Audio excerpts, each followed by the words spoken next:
30日下午3時42分，一名女子報案指其丈夫在元朗德業街11號影寓單位書房內懷疑以布腰帶上吊，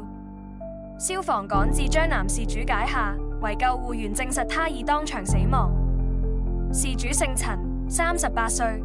據悉生前受情緒及身體病患問題所困。警方在現場沒有檢獲遺書，案件列作屍體發現，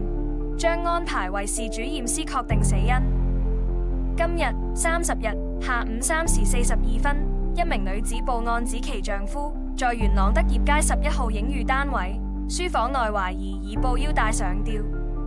消防趕至將男事主解下，為救護員證實他已當場死亡。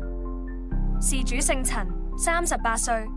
據悉生前受情緒及身體病患問題所困。